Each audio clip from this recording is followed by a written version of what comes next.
We use the term medical reversal to refer to some widespread medical practice that doctors or healthcare systems were doing widely that later was found to offer no net benefit or harms exceeding benefit. And there are many examples of medical reversals, from hormone therapy to autologous stem cell transplant for breast cancer. So many examples, in fact, that we wrote a book about it called Ending Medical Reversal. I think there are three harms to medical reversal. The first is all of the patients who underwent the procedure or treatment during the years it fell in favor, they received no net benefit. That's the first harm. The second harm is that there is a lag time in medicine. Medicine is like a battleship. It doesn't turn on a dime. There's a period of time for another 10 years where future patients are harmed because we're not stopping the contradicted practice.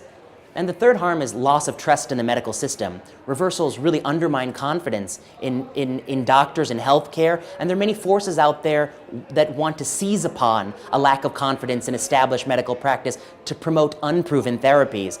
And reversals undermine public trust in medicine. So I fear that's the third harm.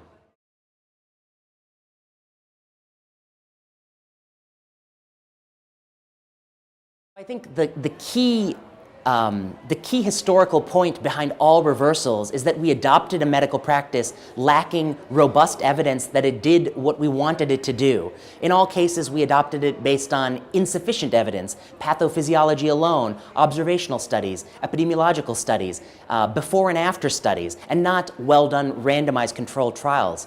So the solution to lower the rate of reversal is to demand higher quality evidence before we adopt new medical practices.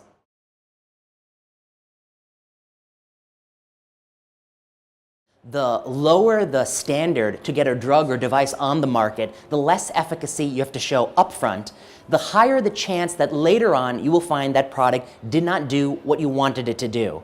And so we've seen an incredible push for lowering the regulatory standards for drug approval and device approval, particularly in nations like the United States. And the fear is that in the long run, the price we will pay is there will be many medical practices we adopt that are later shown not to work. So I think medical reversal, when you find something you were doing year in and year out didn't actually do what you thought it was doing, that is the greatest example of overtreatment. Every single one of the patients exposed to such a practice were overtreated. They received an intervention with no possibility of benefit. So I would say medical reversal is a form of overtreatment. It's not the only form, but it's an important and concerning form.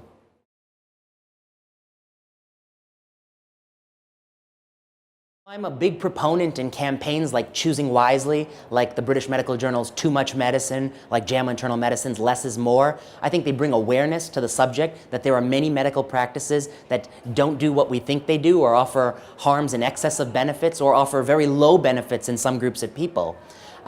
My hope is that in the future, campaigns like Choosing Wisely go further and point out even more medical practices that are ultimately adopted in error. And I think they've made a really wonderful first step, and I'd like to see more in the future.